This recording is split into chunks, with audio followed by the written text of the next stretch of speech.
नमस्कार दोस्तों, स्वागत है आपका अपने चैनल विधि जुडिशियल एकेडमी में। एंड हम कर रहे हैं law of evidence and you can say भारतीय साक्ष्य अधिनियम। जो लेटेस्ट लॉ है उसका नाम हो गया है भारतीय साक्ष्य अधिनियम। तो क्या इसमें कुछ चेंजेस हुए हैं? देखिए, सेक्शन 22 जो सेक्शन 22 बीएसए का है, इसमें दो प्रोविजन है, provision number 1 and provision number 2। तो section 22 is nothing but the section 24 of the Indian evidence act. जो बीएसए का सेक्शन 22 है वो इंडियन एविडेंस एक्ट में सेक्शन नंबर 24 था इंडियन एविडेंस एक्ट का। केवल हेडिंग में और उसके कंटेंट में क्या चेंज हुआ है? They have inserted the word coercion. पहले यह शब्द नहीं था, अब इन्होंने बीएसए में एक वर्ड ऐड कर दिया है कोअर्जन। तो क्या कोई इसके एक्सप्लेनेशन में कुछ चेंज आएगा? एकदम नहीं आएगा। Law is the same, everything is same, only numbering is different. और क्या चेंज हुआ है कि जो पहले सेक्शन 28 था और जो सेक्शन 29 था, उन सेक्शंस को वहां से हटा करके दे have provided the same section in form of provision number 1 and provision number 2। Meaning thereby कि जो सेक्शन 22 बीएसए का प्रोविजन नंबर 1 है वो आपका था सेक्शन 28 इंडियन एविडेंस एक्ट में। जो अभी का बीएसए सेक्शन 22 का प्रोविजन नंबर 2 है वो वहां पर था सेक्शन 29। तो इस वीडियो में this was the class of Indian evidence act. BSA के रूप में जब हम पढ़ाएंगे तब पढ़ाएंगे, लेकिन तब भी एक्सप्लेनेशन सेम रहेगा क्योंकि टाइम लगता है वीडियोस को बनाने में और पढ़ाने में जब क्लास कोचिंग में पढ़ाया जाएगा, क्योंकि ये वीडियोस वो हैं जो ऑफलाइन क्लासेस के लिए वीडियोस दी गई हैं। तो आपको वो वीडियो मिल रही है जो ऑफलाइन क्लासेस के बच्चों को क्लासेस मिली हुई है। I hope you understand the quality and the importance of these classes. आपको सिर्फ इतना सा करना है कि आपको नंबरिंग का एडजस्टमेंट करना है। Section 24 is now 22 BSA. Now section 28 Indian evidence act is now the first proviso of the section 22 BSA and similarly section 29 Indian Evidence Act का अब है वो प्रोविजो नंबर 2 है सेक्शन 22 BSA का। तो आई बिलीव अब आपको ये इसकी जो अरेंजमेंट है सेक्शंस का और जो एडजस्टमेंट है वो आपको समझ में आ गया होगा और आपको अब शुरू करनी चाहिए क्लास। और ध्यान में रखिएगा कि अभी भी जो एग्जाम्स आ रहे हैं वहाँ पर आपसे इंडियन एविडेंस एक्ट भी पूछा जा रहा है और बीएसए भी पूछा जा रहा है। तो अभी आप ये गलती बिल्कुल ना करें, इन वीडियोस को इग्नोर करने की कोशिश बिल्कुल ना करें।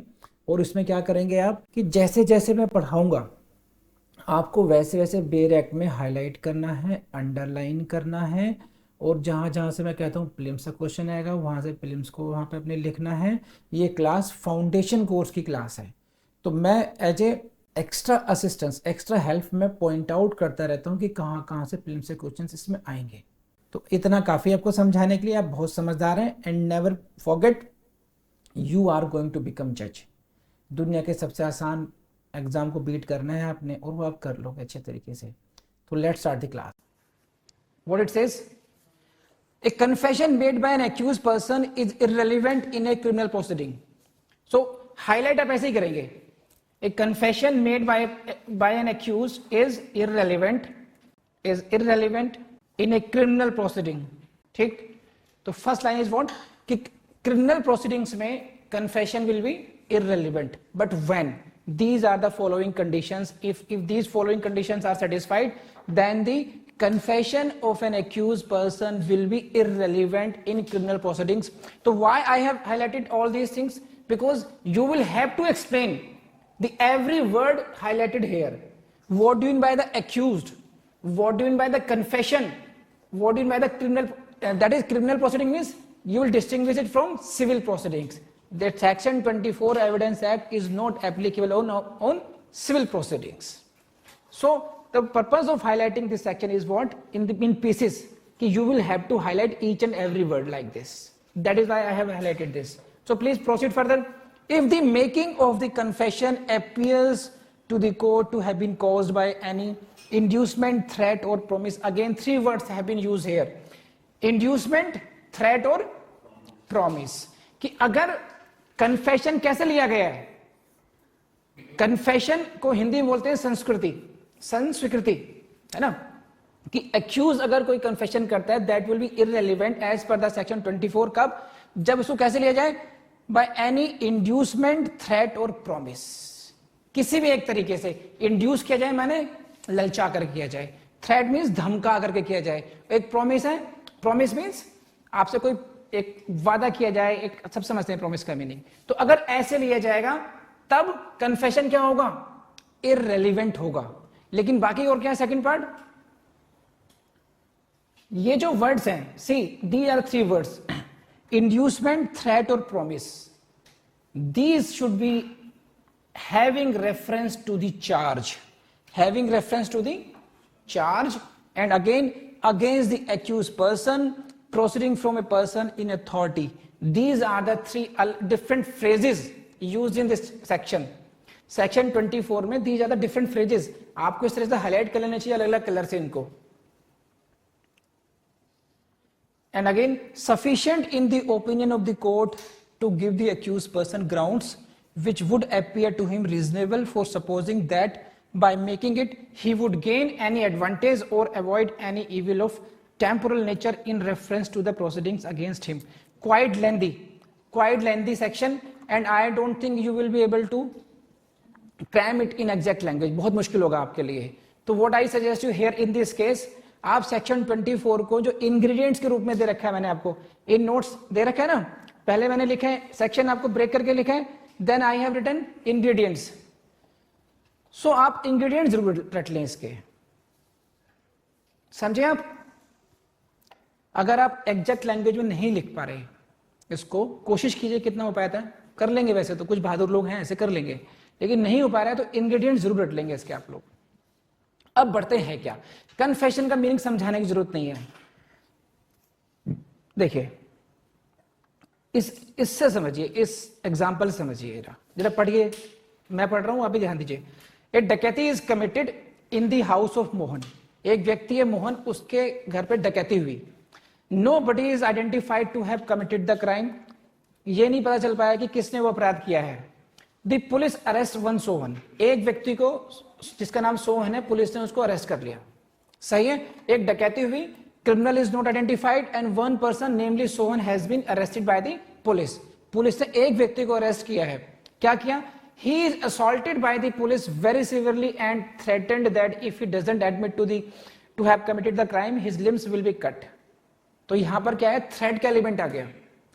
पुलिस अक्सर ऐसा कभी कभी करती है इस तरीके से कि पुलिस ने थ्रेट किया कि तुम्हें एडमिट करना पड़ेगा, मानना पड़ेगा, यानी कि कन्फेस करना पड़ेगा कि ये क्राइम मैंने ही किया है, नहीं तो थ्रेट इज व्हाट कि your limbs will be cut till the time of confession there was no case against him. अभी तक कोई केस नहीं था। as the statement was made under threat it is not admissible as laid down in section 24 of the evidence act. तो इससे आप ये बात समझ गए होंगे कि एक्चुअली 74 या 24 है, ये किस तरह की परिस्थितियों को डील कर रहे हैं कि अगर किसी व्यक्ति का जबरदस्ती उससे स्वीकार करा जाए कि हाँ मैंने अपराध किया है, तो ऐसा ना कर पाए पुलिस अथॉरिटीज, जब उनको पहले से पता होगा कि section 24 doesn't admit this, section 24 में प्रोहिबिटेड है। even if you take such kind of confession that will be of no use in evidence act, legally उसकी कोई वैल्यू नहीं होगी, तो पुलिस वाले के लिए फिर कोई अल्योरमेंट रह नहीं जाता, उनके लिए कोई बेनिफिट रह नहीं जाता कि हम क्यों लें इस तरीके से, है ना।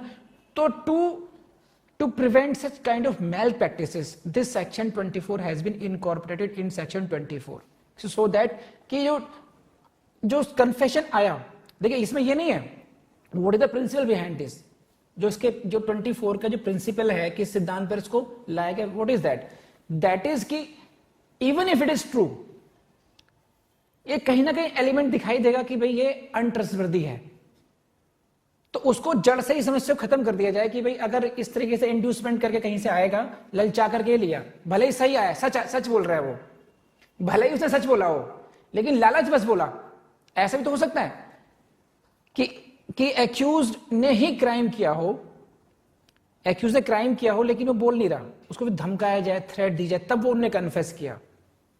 Even in that condition such kind of confessions are not admitted because nobody knows कि whether police officer is right और the accused who is denying is right now. So जो गिल्ट है, guilt will be tested on the basis of examination in chief and cross examination, जो उनके witnesses के जो बयान होंगे उनकी टेस्टिंग होगी क्रॉस एग्जामिनेशन के द्वारा, जो भी एविडेंस आएगा उसके बेस पर कोर्ट का डिसीजन आना चाहिए, ना कि इस तरीके के कन्फेशन पर। Why to go for the shortcut like this? So इसको आपने 24 का जो पीछे का जो उसका कॉन्सेप्ट है, वाई इट हैज बीन कॉन्पोरेटेड, ये आपको समझना चाहिए। एग्जाम में शायद ही आपसे कुछ पूछा जाए, मेंस में ये आपसे नहीं पूछा जाएगा कि what is the logic, what is the principle behind this. It will never be asked from you, it may be asked in prelims in one point, and such kind of question may be asked in interview as well, कि why it is so, why 24 has been so incorporated. Now very very technical, आपको हर शब्द को समझना पड़ेगा इसमें। So go for the ingredients for the 24. For the application of section 24, what is the first requirement? Who is making accused. Confession made by an accused person, this is the first requirement. Confession का meaning वही होगा, the same that has been we have discussed in the Pakala Narayana Swamy and later on in Palvinder Kaur. Meaning is same. क्या meaning थे? दो बातें थी। Number one, either the person should admit in guilt, admit exactly the guilt कि मैंने वो अपराध किया, मैंने मर्डर किया, या उन सारे फैक्ट्स को एडमिट करे जिससे कि वो ऑफेंस कॉन्स्टिट्यूट होता हो। In all probability he should confess all those facts which constitute the offence. यही डेफिनेशन थी ना कन्फेशन की। तो कन्फेशन को मैं इलेबोरेट नहीं कर रहा हूं यहां पर, लेकिन जब मेंस में आप लिखेंगे सेक्शन 24 को, में सेक्शन 24 के नोट्स बनाएंगे या आप लिखेंगे तो कन्फेशन का 2 लाइन में मीनिंग जरूर समझाएंगे कि what do you mean by the confession. Second बात क्या है? Confession made by N accused. कौन कर रहा है कन्फेशन? यहां पर एक्यूज कर रहा है। तो क्वेश्चन यहां पर है कि who is the accused. First question to be discussed here is what, who is accused, whether. अब इसमें क्या प्रॉब्लम आएगी कि एक व्यक्ति, सपोज कीजिए एक व्यक्ति, कोई मर्डर हुआ, एक मर्डर हुआ और वही एक व्यक्ति एफआईआर लिखवाने गया, अभी वो एक्यूज नहीं है वो, और बाद में पता चला कि उसने ही मर्डर किया हो, तो क्वेश्चन यहां पर यह कि एक्यूज उसको माना जाए जो उसने स्टेटमेंट दिया। At that time he was not accused. आप बात समझ रहे हैं? देखिए स्लाइड्स में समझिए इसमें। दिस इज आपके नोट्स में भी लिखा है, बढ़वा देता हूं। For the application of section 24 it is necessary that the confessional statement must be made by the accused person. ये तो है ये, there must be it, the statement should be made by the accused. जो confessional statement कौन करेगा? Accuse करेगा। He should be accused at the time when his confession is proposed to be proved against him. This is very important. Time की relevance है। क्या slide बनी हुई?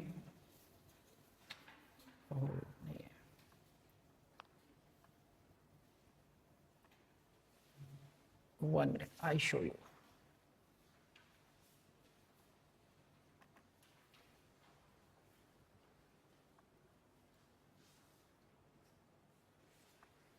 Yes, this is, यहां देखिए, इससे समझ जाएंगे आप लोग। He is the person who has made the statement. Who has made a statement? Time when the statement was made, no, he was not accused. जब उसने स्टेटमेंट दिया था, he was not an accused in this case. ठीक है? Time when the statement is to be proved against him, he is accused. तो time है, relevant time है कि वो एक्यूज है या नहीं है, वो तब देखा जाएगा जब उसके खिलाफ उस स्टेटमेंट को प्रूव किया जाना हो, ना कि तब जब उसने स्टेटमेंट दिया था। ये इसी क्वेश्चन पे आपसे प्रीलिम्स से क्वेश्चन पूछा जाएगा, और बहुत ट्रिकी क्वेश्चन है, समझ लीजिए इस बात को, कि एक व्यक्ति ने जनवरी में स्टेटमेंट दिया, जो कि आप कन्फेशन बोल रहे हैं इसको, उस समय उसका स्टेटस विटनेस के रूप में है, या उसने ऐसे ही कहा, एक्स्ट्रा जुडिशियल कन्फेशन कह दिया। मान लीजिए मिस्टर एक्स से कहा कि मुझसे गलती हो गई, मैंने उसका मर्डर कर दिया। समझ में आ गई बात? इस समय वो एक्यूज नहीं है, इस समय वो एक्यूज नहीं है, अपने दोस्त से कन्फेशन कर रहा है वो, but he is not at present accused. सही? नाउ बाद में जब उस केस की इन्वेस्टिगेशन होती है और वो पता चलता है कि अरे मर्डर तो इसने किया है, एट दैट टाइम उसके खिलाफ जो कन्फेशन प्रूव किया जाना है, तो उस समय देखा जाएगा कि वेदर 24 की एप्लीकेशन होनी चाहिए उसके खिलाफ या नहीं होनी चाहिए। तो law is set on this point कि कब देखेंगे, जहां पर स्टेटमेंट को प्रूव किया जाना, भले स्टेटमेंट में पहले दे रखा हो, उस समय एक्यूज है या नहीं है। हमारी फर्स्ट रिक्वायरमेंट क्या है? What is the first requirement? First requirement is that the statement alleged to be confession must be made by the accused. तो when, at what time he should be considered accused? किस समय होना जरूरी है? When the statement is to be proved against him. जिस समय statement को उसके खिलाफ प्रूव किया जा रहा है, उस समय उसका एक्यूज होना जरूरी है, ना कि पहले का। समझे आप? यह बात ही नहीं हो जाएगा। स्टेटमेंट अमाउंटेड टू कन्फेशन, तो पहले जब दिया उसने, ही वाज नॉट एक्यूज्ड। समझ गए आप? ये कितने लोग समझ गए? Please raise hand. मैंने स्लाइड को थोड़ा सा इंप्रूव किया आपके लिए, आपको समझ आ जाना चाहिए अभी। This is the person whose trial is in progress now, जिसका ट्रायल चल रहा है अभी। सही है? He is the person who is being tried in the court for the offence of any offence, may be it murder, may be डकैती, anything. Now एक statement है, statement amounting to confession, it is to be proved against him, it is to be proved against him, got it or not? ये situation, ये factual story है कि इस व्यक्ति के खिलाफ एक स्टेटमेंट है जिसको कि हम प्रोसिक्यूशन कह रहे हैं कि इट अमाउंट्स टू कन्फेशन। तो अभी हमारा ये डिस्प्यूट नहीं है कि कन्फेशन है या नहीं है, हम ये मान लेते हैं कि कन्फेशन है। उसने जो स्टेटमेंट दिया था वो कन्फेशन था, लेकिन जब उसने स्टेटमेंट दिया था उसका ट्रायल नहीं चल रहा था, उसका जो कैरेक्टर था वो एक्यूज के रूप में नहीं था, एक्यूज वो अब बना बाद में। ड्यूरिंग जब उसने, मान लीजिए एक मर्डर हुआ, मर्डर का हुआ 12/6/18, नहीं इस एक दिन पहले हुआ, इससे 11/6/18 को एक मर्डर हुआ, मैंने मर्डर किया। 12 तारीख को मैंने अपने एक दोस्त से कहा कि भाई ये जो काल्पनिक मर्डर है, कि रिकॉर्डिंग पे ये मैंने मर्डर किया, इतनी क्लिप कटेगी, यहाँ देखो कन्फेशन किया सर ने। तो ये काल्पनिक मर्डर हुआ, इसका मैंने अपने एक बहुत जिगरी दोस्त से जाके कहा कि मुझसे गलती हो गई, मैंने एक स्टूडेंट थी बहुत इधर उधर छटपट करती रहती थी, उसको मैंने गला घोट दिया, ठीक है, तो उसका मर्डर कर दिया मैंने, गॉट इट। और मैंने लाश भी जो है ना वहां पे छुपा दी कहीं जा करके वो। तो ये मैंने बात किससे कही? अपने दोस्त से कही। This amounted to extra judicial confession, got it. अब पुलिस को लाश मिली, पुलिस ने इन्वेस्टिगेट करना शुरू किया, तो पढ़ते इधर खुलती चली गई। तो उसी समय में अभी जब मैंने कन्फेशन किया था उस समय मैं एक्यूज नहीं था in the I of law. मैंने कोई अभी तक एज पर लॉ मेरे खिलाफ कोई चार्जशीट नहीं है, मेरे खिलाफ कोई एफआईआर नहीं है अभी। I am not accuse in that case. अब बात समझ में आ गई आपको? I am the simple person at that. ये मेरे और मेरे दोस्त की बात है खास, बस। सही। अब इन्वेस्टिगेशन हुआ, पोस्टमार्टम हुआ, पता चला, फिर आईडी कार्ड देखेगा, दुनिया भर के सेल कॉल्स देखेगा, तो देखा मैसेज गए हुए हैं कि ये टेस्ट देना है, वो टेस्ट देना है, दुनिया भर के। तो कनेक्शन हुआ कहाँ से? विधि जुडिशियल एकेडमी की छात्र हैं ये, गॉट इट। तो पुलिस यहाँ तक आ गई। फिर और व्हाट्सएप मैसेज देखेगा कि इरिटेट किया जा रहा था बहुत ज़्यादा टेस्ट देने के लिए, बार बार डेली टेस्ट, रिवीजन। तो पता चला कि सीसीटीवी कैमरे भी देखे गए फिर कि एक बार उस जबरदस्ती हॉट आर्ग्यूमेंट्स हुए हैं उनके साथ जिनके मर्डर हुआ था। तो फिर ये हुआ कि हो ना हो विजेंद्र वर्मा ने ही ये मर्डर किया हो गया होगा। Now I am being arrested, chargesheet has been filed against me, now I become the accused. Now you got it. Now investigation हुआ, फिर जो मेरा दोस्त है वो निकल के आया कि सर यस, मेरी आत्मा में तड़प रहा था, मुझसे भी उन्होंने कहा था कि मैंने मर्डर किया है। अब समझ में आई बात? तो जब मैंने स्टेटमेंट दिया था उस समय मैं एक्यूज नहीं था, लेकिन अब ये स्टेटमेंट प्रूव होना है कोर्ट में, ना I have become accuse now, got it or not. तो अब क्वेश्चन ये है, जो रिक्वायरमेंट है कि एक्यूज पहले नहीं था, 24 की एप्लीकेशन का मतलब क्या है? सेक्शन 24 की रिक्वायरमेंट क्या है कि statement must be given by the accused. तो अब मैं ये कहूं, अगर प्रोसिक्यूशन कहे कि भाई तो स्टेटमेंट जब इन्होंने दिया था तभी एक्यूज नहीं थे, तो सेक्शन 24 का बेनिफिट एक्यूज को नहीं मिल सकता है इनको, क्योंकि सेक्शन 24 का बेनिफिट तो मुझे मिलेगा ना। मैं ऑब्जेक्शन करूंगा कि कन्फेशन पे कि मेरे खिलाफ इसको मेरे दोस्त ने मुझे इंड्यूस किया था, प्रोमिस किया था, जो भी किया था, और मैं उस समय एक्यूज नहीं था। प्रोसिक्यूशन कह रहा है कि एक्यूज नहीं थे उस समय, इसलिए 24 का लाभ इनको नहीं मिलेगा। तो लॉ इज सेट कि नहीं, हम ये नहीं देखेंगे कि स्टेटमेंट देते समय इनका करेक्टर क्या था, ये एक्यूज थे या नहीं थे। जिस समय स्टेटमेंट को प्रूव किया जा रहा है, जिस समय स्टेटमेंट को प्रूव किया जाना, यानी कि अब whether he is the accuse or not, answer is yes, तो सेक्शन 24 एप्लीकेबल होगा, सेक्शन 24 का बेनिफिट एक्यूज को मिलेगा। अब आई बात समझ में? अभी भी कोई व्यक्ति इसको नहीं समझ में आया, रेज हैंड, शर्माइए मत, कोई रह गया समझ में आ गया? चलिए जिनको समझ में आया वो रेज हैंड करें, हैंड रेज करें। दिग्विजय किधर हो? इधर हो, उधर हो, तो थोड़ा वो सारा दे दिया करो यार, जरा हाथ हटाने पे ना, क्या बात करते हो, मुझे पता ही नहीं चलेगा ऐसे तो। समझ में आई बात? तो first requirement is what, he should be an accused and the date is what, the time is what, when the statement is to be proved against him, he should be an accused. Got it? बढ़े आगे, अब ये नाराज हो गए। Next, सो एक बार अपने notes में भी लिखा है, पढ़ लीजिए। Section 24 of the evidence act would apply even if the person who is said to have made the confession was not an accused person at the time when he made the confession. जब उसने confession दिया वो उस समय accused नहीं था, तब भी सेक्शन 24 एप्लीकेबल होगा। सफिशिएंट क्या है? If the person ultimately comes to be accuse person, अंत में अगर एक्यूज बन जाता है, then he will get the benefit of section 24। तो I think first point is clear to you now. Should I proceed now? Now what is second ingredient?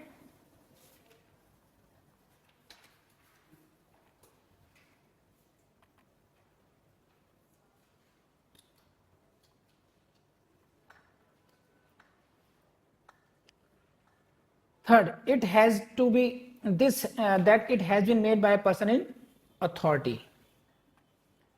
एक बात ये, threat, inducement and promise from a person in authority, कि ये जो threat दी गई, जिसके base पर एक्यूज ने अपना कन्फेशनल स्टेटमेंट दिया, वो कहां से आना चाहिए? वो जो थ्रेट, इंड्यूसमेंट एंड प्रॉमिस कौन दे रहा है, ये प्रॉमिस कौन कर रहा है? तो दैट इज ऑल्सो रिक्वायरमेंट। आप जरा डायरेक्ट लैंग्वेज आइए दोबारा। ये लाइन है, proceeding from A person in authority, that threat, that inducement, that promise should be proceeding from A person in authority. जो व्यक्ति अथॉरिटी में है, उस व्यक्ति, वही व्यक्ति इंड्यूसमेंट कर रहा हो या थ्रेट धमका रहा हो या कोई प्रॉमिस कर रहा हो, not anyone. If someone is not the person in authority, so section 24 will not be applicable in that case. So now we will have to understand what do you mean by this phrase. This is the phrase person in. This is the next phrase to be understood now. This is the third ingredient. What? Person in authority. जिस व्यक्ति, समझ रहे हैं आप, जिस व्यक्ति ने inducement किया, जिस व्यक्ति ने threat the, who is he? जो प्रॉमिस कर रहा है, who is he? He is the person in authority. Now what do you mean by the person in authority? Please see your notes as well and see this side also.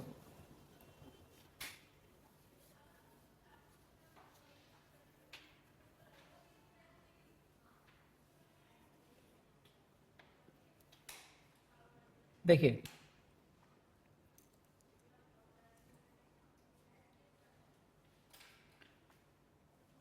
the person who by virtue of his position wields some kind of influence or authority.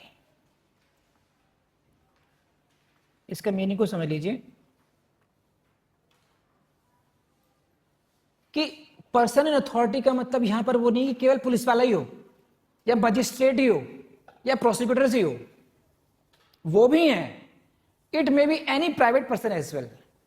जो व्यक्ति, जिस व्यक्ति का उस पर influence हो, जैसे suppose कीजिए कि ये विधि जुडिशियल एकेडमी में ही मैंने किसी अपने एम्प्लॉय से कहा कि देखो सच सच बता दो, सच सच बता दो और मैं तुम्हें बचा लूंगा, तुमने चोरी की है तो सच सच बता दो मुझे बस अब।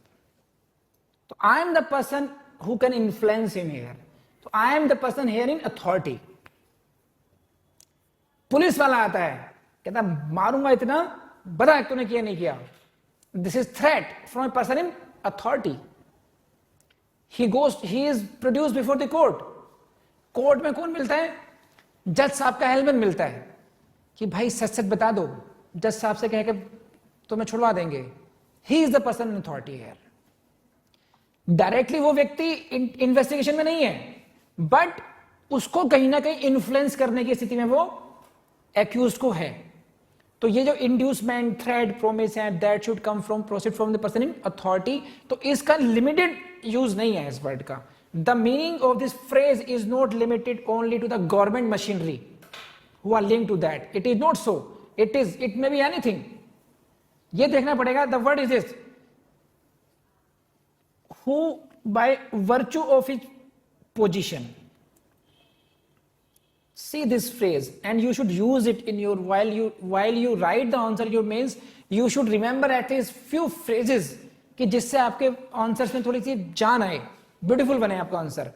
Who by virtue of his position wields some kind of influence or authority over the accused. समझे आप लोग? जैसे एक सर्जन, एक केस है आपके इसमें, सर्जन वर्सेस नर्स को कहा कि भाई तुम मुझे बता दो, तो इतने में जमींदार, मुखिया, इस तरीके की बात. तो आप ये प्लीज पढ़ लीजिए नोट्स में, आपकी टेक्स्ट बुक पढ़नी चाहिए आपको. मेन कॉन्सेप्ट मैंने आपको समझा दिया इसमें.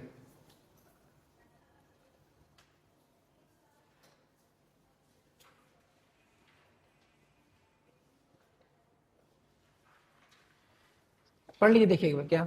Here every government official like magistrates, their clerks, police officers, prosecutor about whom accused thinks that he is capable of influencing the course of prosecution. जिनके बारे में accused को ऐसा लगता है कि ये accused thinks, see, about whom accused thinks this, that he is capable of influencing the course of prosecution. prosecution का जो प्रोसीजर चल रहा है, जो प्रोसीडिंग चल रही हैं, उनको कहीं ना कहीं ये इन्फ्लुएंस कर सकता है. that person should be treated as person in authority. and private persons like जमींदार of the accused, master of the accused, मुखिया of a village, the president of a village vigilance committee, who are connected in any way with the investigating authorities, जो कहीं ना कहीं investigation जुड़े हैं कि produce करना है, कहीं ना कहीं उनका रोल है. तो एक्यूज को लगे कि इनके पैर पकड़ लिए अगर, तो मेरा उद्धार हो जाएगा, या ये जो भी धमकी दे रहे हैं ये उसको पूरी भी कर सकते हैं. सपोज कीजिए कि एक क्राइम हुआ और हमारे यहां से शेफाली मैडम निकल रही हैं, उन्होंने कहा बता दे वरना बहुत मारूंगी. कहेंगे क्या मतलब तुम्हारा भाई, तुमसे क्यों डरूं मैं? तो अपने जाकर टेस्ट तैयारी करो. सो व्हाट इज दिस कि एक्यूज को लगना चाहिए कि उसको लगना चाहिए कि ही कैन इन्फ्लुएंस दी, कि जो मेरे खिलाफ प्रोसिक्यूशन होने वाला है, that can be influenced by this, that if it is so that person may be called as person in authority. पूछो जी.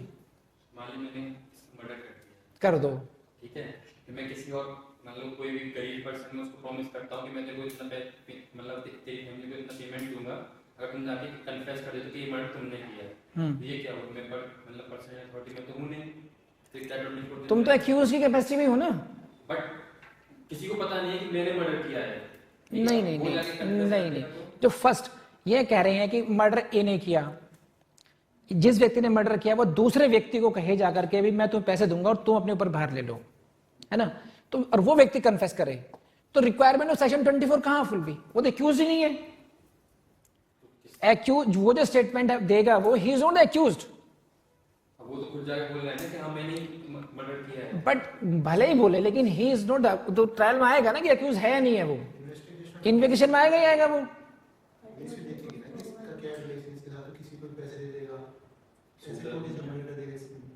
This is not person in authority. ठीक है, पर्सन अथॉरिटी का मतलब ये है कि जिस व्यक्ति को, जो व्यक्ति एक्यूज है उसको कोई व्यक्ति ये कहे, थ्रेट दे, इंड्यूस करे या प्रॉमिस करे कि देखो तुमने जो तुम पे जो चार्ज लगा है इसको मैं तुम्हें बेनिफिट दिला सकता हूं, और नहीं करोगे तो हो सकता है थिंग्स में बी वर्स्ट ऑल्सो, और बदतर हो जाएंगे आपके साथ, बहुत बड़ी सजा दिलाऊंगा, या तो मान लो ये हुई थ्रेट, और देखो तुम्हें चुपचाप निकलवा देंगे यहां से, अपनी गिल्ट मान लो, हम छुड़वा देंगे तुम्हें. ये हुआ इंड्यूसमेंट. तो कहीं ना कहीं जो उसका चार्ज है उससे आपको या तो हटाए या उसको बहुत उसमें लेके जाए. पर्सन अथॉरिटी का मतलब समझिए केवल, अब for the purpose of exam समझ लीजिए, ये जो आप हाइपोथेटिकल बता रहे हो ना Vishal, actually it is not applicable in this case. आप इसको बहुत ढंग से पहले फ्रेम करो. अब ये स्पॉन्टेनियस इट अंडर में क्या हाँ, मार के भाग गए, फिर उसमें क्या? उसमें जैसे प्रोड्यूस कर दिया जाता है कि प्लीज देखिए, अगर हम लोग ऐसे सोचना शुरू करेंगे तो कहीं एंड नहीं करेंगे। सिर्फ इतनी सी बात है, एक कॉन्सेप्ट ये है कि what is the meaning of person in authority. Person in authority का मतलब ये है कि कोई भी व्यक्ति ऐसा हो जो कि उस मशीन से कहीं ना कहीं कनेक्टेड हो और उसका स्टेटस ऐसा है कि एक्यूज को ऐसा लगे कि ये जो इंड्यूसमेंट दे रहा है, ये जो बात कह रहा है, थ्रेट कर रहा है, प्रॉमिस कर रहा है, ये इसको पूरी भी कर सकता है, मैं उसको जेन्युइन समझूं एज एक्यूज्ड। अब इसके बाद में जो आपको लगता हो, जो आपके question, I will invite your question ढंग से पढ़ के समझ के then you raise your questions. ये लाइन और पढ़ लीजिए। The question as to whether a person to whom confession has been made is a person in authority would naturally depend on the circumstances of each case having regard to the status of the accused। ये please ये line देखिए, status of the accused,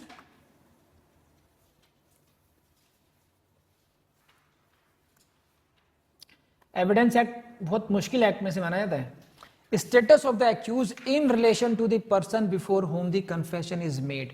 what is the, कि जो accused on one side and the person जिनको वो confession कर रहा है, इसका एक्यूज का स्टेटस विस दैट पर्सन क्या है, whether he is a friend, whether he is a relative, whether he is the prosecutor, whether he is the who is that, उन कंडीशंस पे डिपेंड करेगा कि whether he should be considered as a person in authority और not.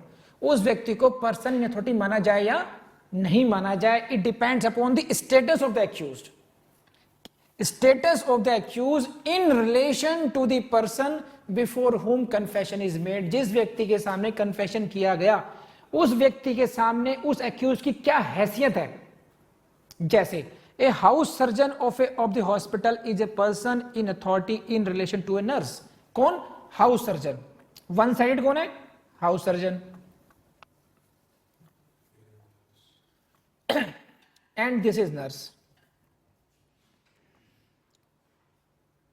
तो किन्हीं परिस्थितियों में nurse ने अगर कोई कन्फेशन किया बिफोर सर्जन, तो it may be with regard to की वही कहे, सर्जन ही कहे कि देखो मैडम सच सच बता दीजिए, मैं आपको बचा लूंगा। समझे आप? प्रॉमिस आ गया, इंड्यूसमेंट भी आ गया इसमें। तो यहां पर यह देखा जाएगा surgeon may be treated as person in authority for the purpose of nurse. तो उस रिलेशन में डिपेंड करता है, surgeon may not be person in authority for anyone, but he may be person in authority for the purpose of nurse, vis-a-vis nurse। तो ये line है, that is very important and you should note it, highlight in your notes। Status of the accused in relation to the person before whom the confession is made। I hope it is very clear to you now। बढ़े आगे। next ingredient is what?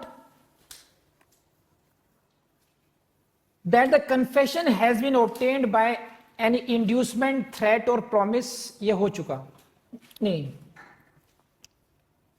ये inducement, threat और promise, इसको समझना है हम लोगों ने। छोटा सा ये भी समझ लीजिए कि ये जो वर्ड यूज कर रहे हैं हम लोग,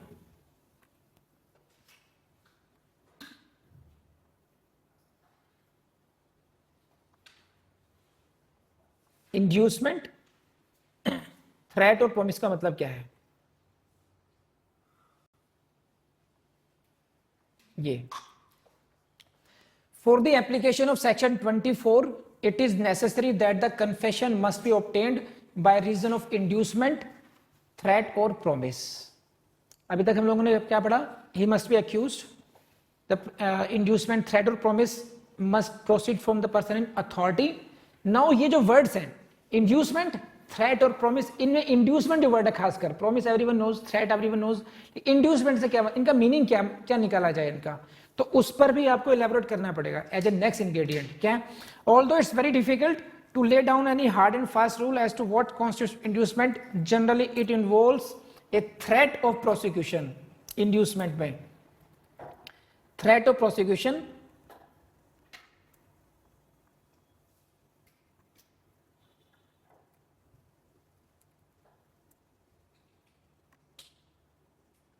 if the guilt is not confessed and a promise of forgiveness।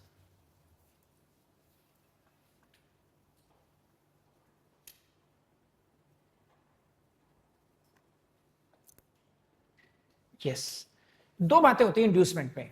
First, कोई प्रिसाइज डेफिनेशन इंड्यूसमेंट की नहीं दी जा सकती, लेकिन है क्या, ए थ्रेट ऑफ प्रोसिक्यूशन, कि देखो अगर तुमने ये बात नहीं मानी तो तुम पर मुकदमा चलेगा एक साथ, समझ में। और साइड बाय साइड अगर तुमने अपनी गलती मान ली, ए प्रॉमिस ऑफ फॉरगिवनेस, तुम्हें माफी मिल जाएगी। तो दिस इज इंड्यूसमेंट। प्रोसिक्यूशन चलेगा, बच जाओगे, प्रोसिक्यूशन चलेगा, बच जाओगे। तो दिस इज व्हाट, इंड्यूसमेंट। आपको एक लाइन में समझ करके लिख दीजिए कहीं भी, ये आपको प्रीलिम्स में कहीं नहीं पूछा जाएगा आपसे, मेंस में आपके आंसर में आपको हो, आप एक लाइन लिख देंगे तो आपको अच्छा ही इंप्रेशन पड़ेगा उस पर कि इंड्यूसमेंट को समझाते हैं अगर आप इस तरीके से पढ़िएगा। This is very important.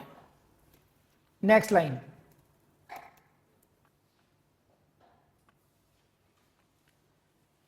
an inducement may be expressed or implied.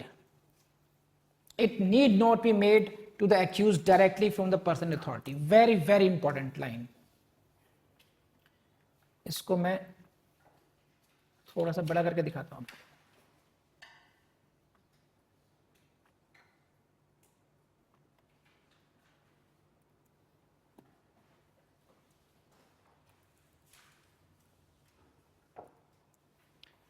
An inducement may be expressed or implied, शब्दों में हो सकता है, कंडक्ट से होता है, हो सकता है। It need not be made to the accused directly from the person in authority. जो व्यक्ति डायरेक्टली अथॉरिटी में है उसे वो डायरेक्टली ना कहलाए, इट में भी इनडायरेक्टली एज वेल। जो इंड्यूसमेंट दिया जा रहा है, मान लीजिए मजिस्ट्रेट से है या पुलिस वाले से है, पुलिस अथॉरिटी है, इन्वेस्टिगेटिंग अथॉरिटी है, उन्होंने थ्रेड एक्सटेंड कर रही हूं, डायरेक्टली नहीं कर दे, तो जरा साइड में ले जाओ उनको। It may be like this also. तो इट इज नॉट नेसेसरी कि जो थ्रेट, इंड्यूसमेंट, प्रॉमिस है वो that should come directly from the person authority. Express भी हो सकता है और ये इंप्लाइड भी हो सकता है। इसमें कुछ समझाने की बात है, बढ़े आगे।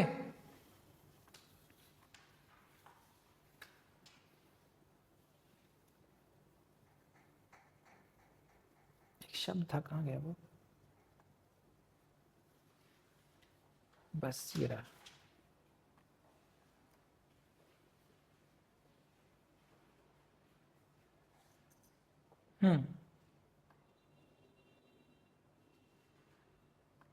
Yes. Next point. It may be that inducement, threat or promise must be in reference to the charge. Next point आपका, कि ये जो इंड्यूसमेंट दिया जा रहा है या थ्रेट दी जा रही है या कोई प्रॉमिस किया जा रहा है, that must be in reference to the charge, जो आप पर आरोप लगा है उसके रेफरेंस में होना चाहिए। मीनिंग देयर बाय व्हाट, कि एक व्यक्ति पर चोरी का आरोप या डकैती का आरोप लगा, डकैती का आरोप लगा और उसको यह कहा जाए कि देखो अपनी गिल्ट मान लो, है ना, तुम्हें तुम्हारी बीवी से मुलाकात करा देंगे, बहुत दिनों से मिले नहीं हो तुम। क्या मतलब इस बात का? दिस इज नॉट द जो एल्योरमेंट है, इंड्यूसमेंट है, that is not with reference to charge. Charge का मतलब यह है कि जो चार्ज आप पे लगाया जाए, जो आरोप लगाया जा रहा है, या तो उसको उसमें आपको रिलैक्स किया जाएगा या खत्म किया जाएगा, और नहीं मानोगे तो देखो स्थिति भयंकर भी हो सकती है। चोरी का आरोप है, देखो लगाएंगे तुम पे डकैती का, फिर समझ लो, अभी तुम समझ मान जाओ इस बात को, बस अब तुमने चोरी की है मैं भी जानता हूं, चुपचाप कन्फेस कर लो, वरना डकैती में जाओगे बेटा कई साल। वर्स, बेटर और वर्स, समझे? ये देखना पड़ेगा कि जो चार्ज के रेफरेंस में होना चाहिए, ना कि अलग से। जैसे देखो सच बोल दो, नहीं तो एग्जांपल देता हूं आपको मैं, क्या है ये ना,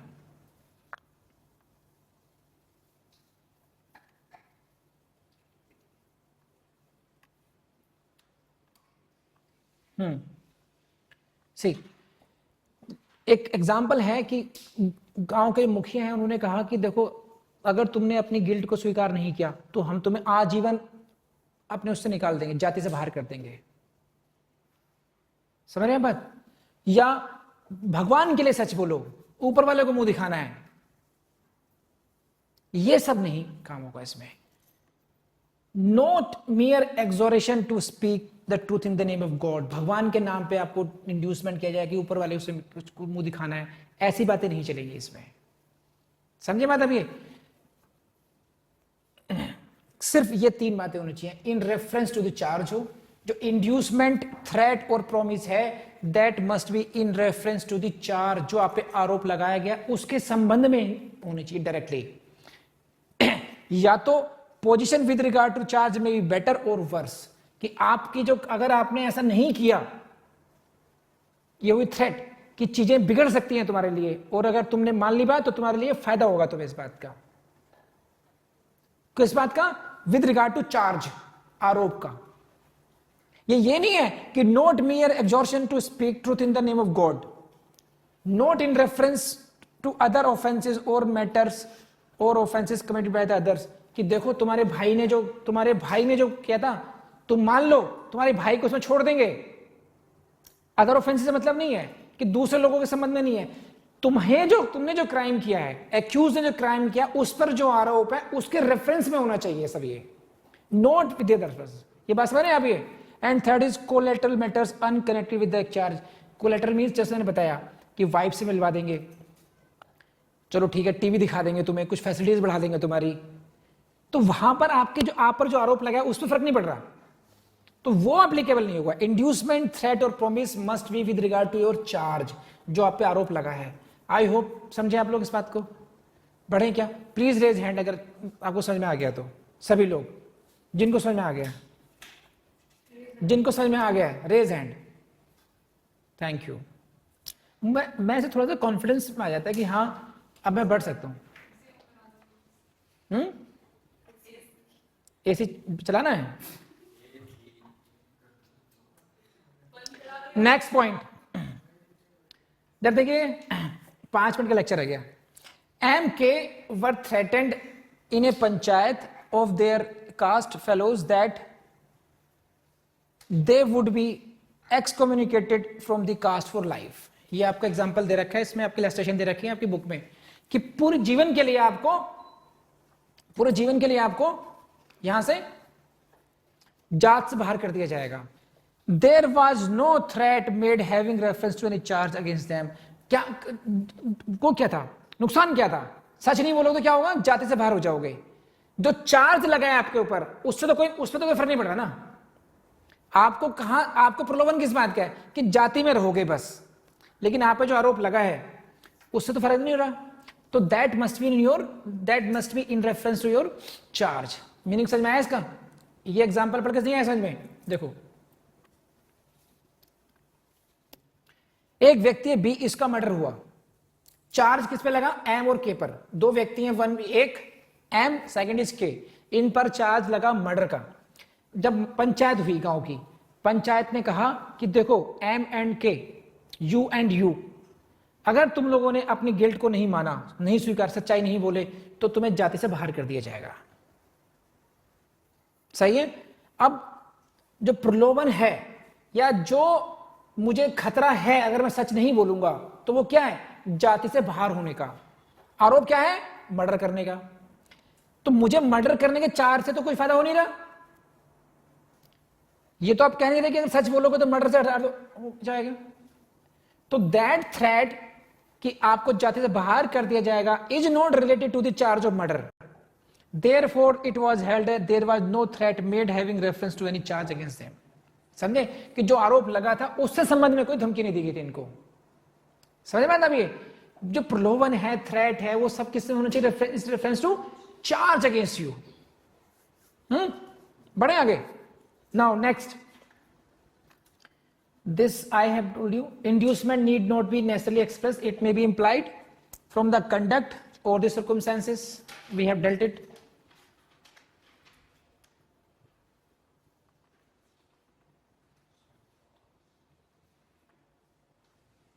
Last point,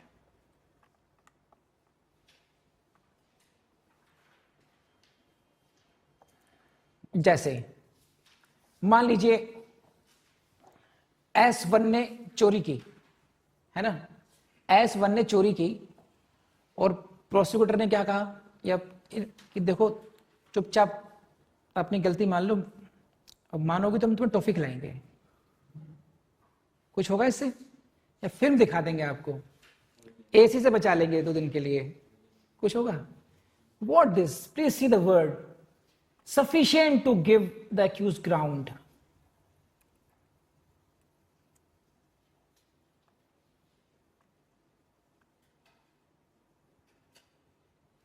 कि कोर्ट को लगना चाहिए कि जो इंड्यूसमेंट दिया गया, जो थ्रेट दी गई, जो प्रॉमिस किया गया, वो इतना सफिशिएंट था कि एक रीजनेबल था कि इट वुड, उसको लगेगा कि मुझे इससे कुछ फायदा होगा, और उसके बेस पर इसने ऐसा स्टेटमेंट दे दिया भी होगा।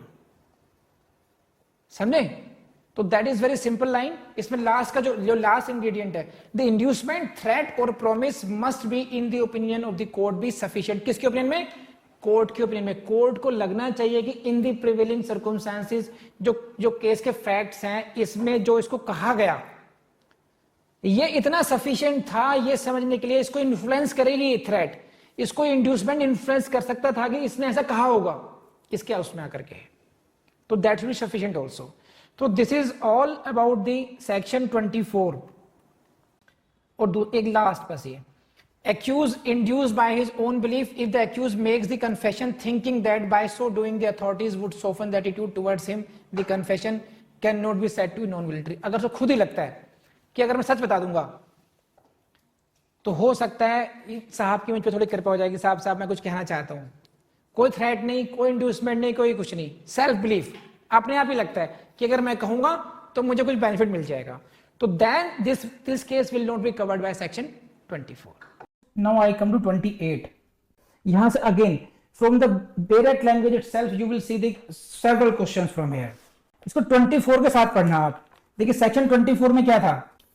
Confession caused by inducement, threat, promise. Inducement, threat or promise. Confession caused by inducement, threat or promise. ITP. It is irrelevant. यही पढ़ा था हम लोगों ने section 24 and then you read 28। Confession made after removal of impression caused by inducement, threat और promise is relevant. ये समझिए क्या है, लैंग्वेज पढ़ लीजिए। If such a confession as referred to in section 24 is made after the impression caused by inducement, threat or promise has been fully removed in the opinion of the court, it is relevant। बस छोटी सी बात है, समझिए। 24 ने क्या कहा था?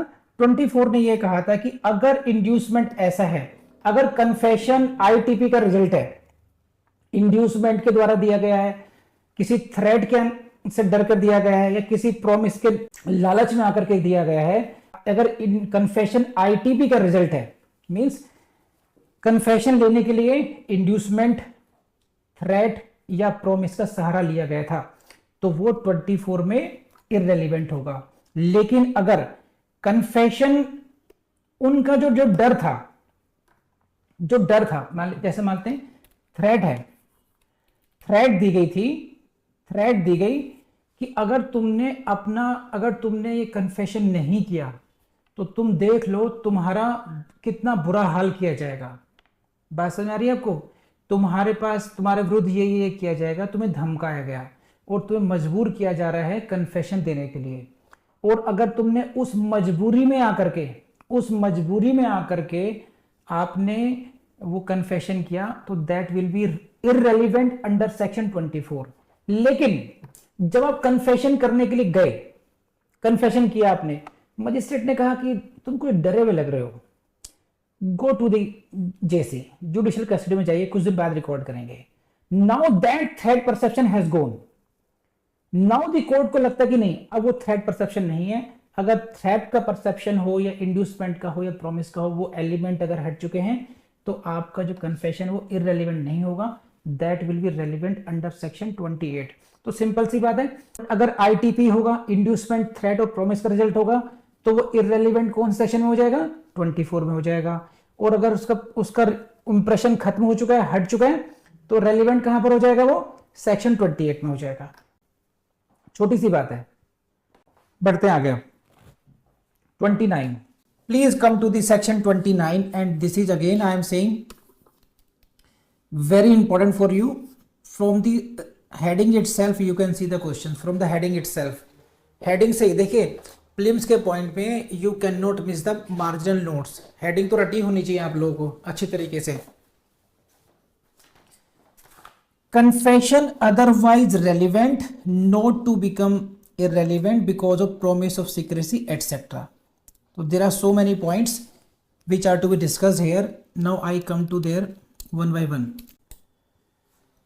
So if such a confession is otherwise relevant, है ना, तो पहली लाइन जो है सेक्शन 29 में, if such a confession is otherwise relevant, तो you will have to see when it is irrelevant. It becomes irrelevant under section 24, 25 and 26. 24, 25, 26 के जो है makes it irrelevant. So if it is otherwise relevant means what? It is not hit by 24, 25, 26. If the confession is not hit by section 24, 25, 26, it is means it is now otherwise relevant. Then it does not become irrelevant. ये irrelevant नहीं हो जाएगा because of the following factors. अब ये जो following factors हैं, because इनके जो हेडिंग है यहाँ पर केवल प्रॉमिस सीक्रेसी की बात की गई है, बाकी में एटीसी में आ गया, तो जनरली स्टूडेंट्स क्या है कि जो सारे पॉइंट्स हैं मिस कर देते हैं। आपको इन सभी पॉइंट्स को आपको रटा होना चाहिए कि कौन कौन से पॉइंट्स 29 में मेंशन है। मैं आपको पढ़वाता हूँ, समझाता हूँ एक बार। Merely because it was made under a promise of secrecy, क्योंकि ये सीक्रेसी के लिए प्रॉमिस ऑफ सीक्रेसी के लिए I show you some example. A is accused of murdering B. A is what? A for accused. किसका murder हुआ है? B का मर्डर हुआ है। And now C is the friend of A. C asked A. क्या? While sitting in a lonely place, C ने A से पूछा whether he had killed B. And A hesitated to answer. C said, I swear by God I will not tell it to anybody. This is the promise of secrecy. She said what? I swear by God that I will not tell it to anybody. मैं भगवान की शपथ लेता हूँ, ईश्वर की शपथ लेता हूँ कि मैं किसी को नहीं बताऊंगा, तुम मुझे बता दो बस। ये क्या हुआ? This is the promise of secrecy.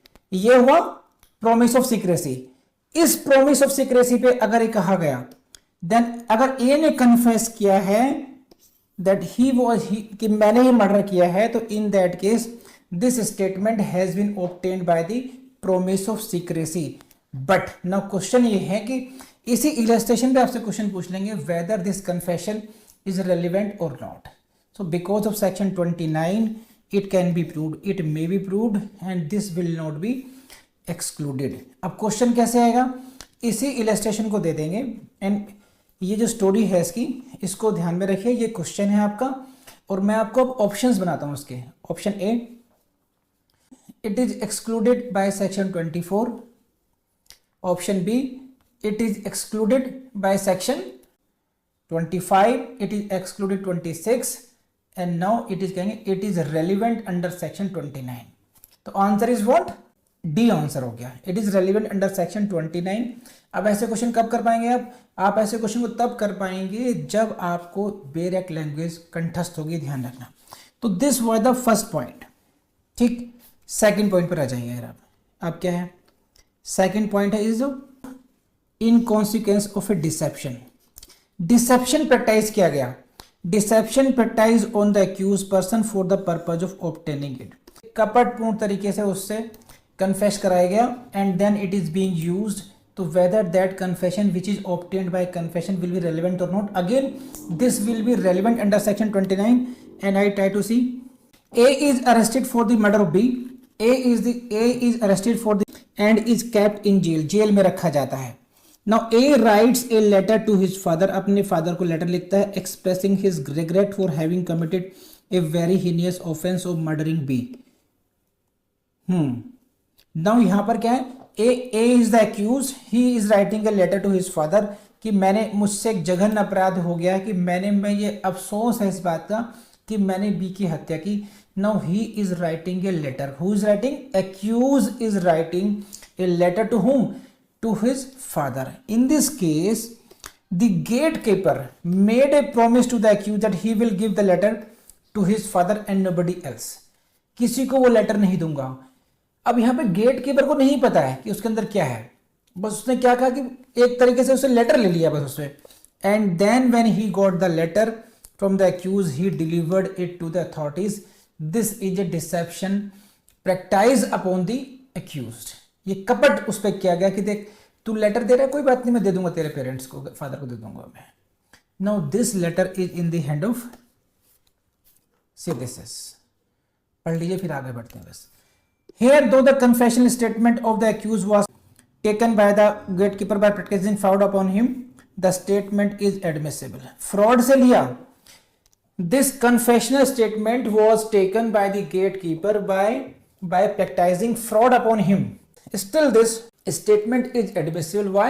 Because section 29 permits it. So basically आप ये देखेंगे, it was not taken by inducement, threat or promise, ITP.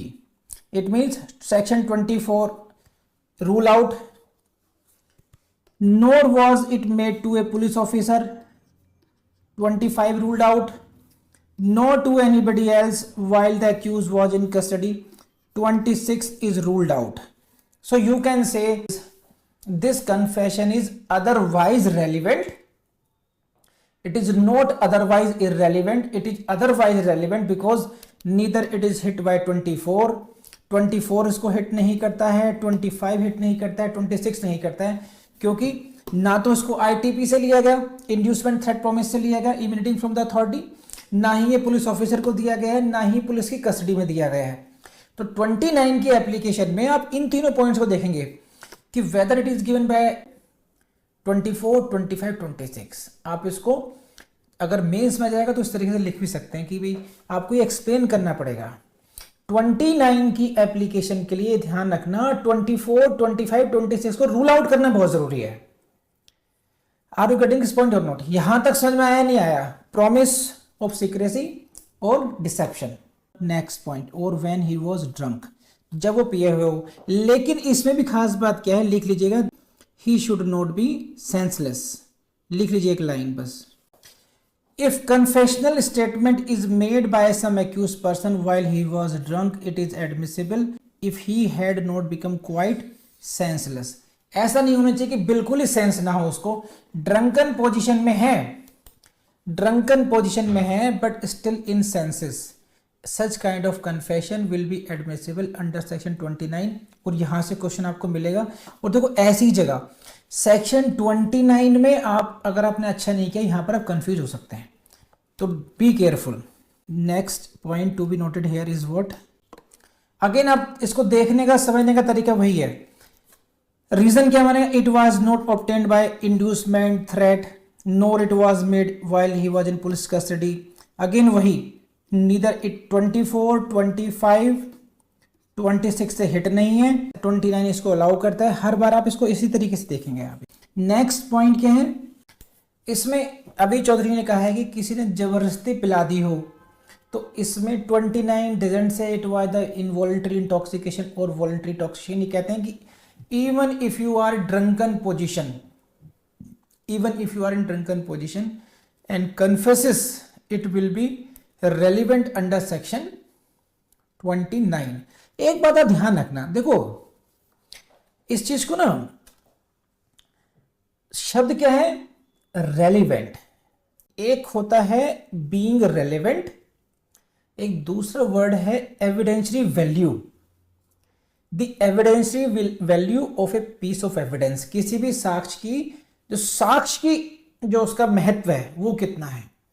Court will सी. अच्छा मान लीजिए दीपांशु गर्ग हैं, इन भाई साहब ने कोई कन्फेशन किया एंड ड्रंकन पोजीशन में किया, तो court will see whether it is to be relied और not. whether it is to be corroborated from any other evidence or not, what value should be attached to such confession. 29 is saying only it is admissible. Court will not reject it. Court will have to accept the evidence of the confession. Now what value should be attached to this? This is the discretion of the court. ये concept है, इसको ध्यान रखिएगा.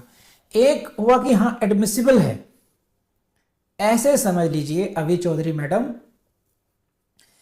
कि आप शादी में गई किसी में, और वहां पर आपको जब शादी में जाते हैं जो नियर रिलेटिव होते हैं तो शादी में कुछ कपड़े मिलते हैं, शगन के कपड़े, है ना. अब वो शगन के कपड़े तो आपने लेने ही हैं वो. अब आपको उनको कितनी वैल्यू अटैच करनी है, आप उनको कपड़ों को पहनोगे नहीं पहनोगे, पर्सन यूज में लेने हैं नहीं लेने हैं, the value attach to that depends upon your description. So you will have to take it. Court can not say it is inadmissible. Court ये नहीं कहेगी. कोर्ट ये कह सकती है the confession is on record and the same was tendered by the prosecution, but however in given circumstances not much value can be attached to the video and some corroboration was required in this case. This can be. Now equally क्या है, accused भी अपने defence में कह सकता है उस समय कि जी मुझे जबरदस्ती शराब पिलाई गई थी, मेरे मुंह से इस तरीके से कहलवाया गया था, तो वो डाउटफुल क्रिएट कर सकता है. यहां पर हम लोग सिर्फ इतना क्वेश्चन है, यहां पर हमारा पॉइंट ऑफ कंसर्न कि वेदर इट इज रेलिवेंट और नॉट. तो section 29 says it is relevant. तो हमें अगर ये ध्यान रहेगा तो हम लोग बहुत उसको ऑब्जेक्शन की तरह से नहीं देखेंगे, ये कहां से ऐसे कैसे हो जाएगा. तो ड्रंकन पोजीशन में भी लिया गया वो पॉसिबल है, डिसेप्शन से भी लिया गया एडमिसिबल है, प्रोमिस ऑफ सीक्रेसी से भी लिया गया पॉसिबल है. अब समझ में आई बताइए आपको क्या खेल चल रहा है. और because he was not warned that he was not bound to make such confession and that evidence of it might be given against him. It is actually 164 CRPC. It is the duty of the magistrate in that case. इसको समझने की कोशिश करना आप लोग अभी.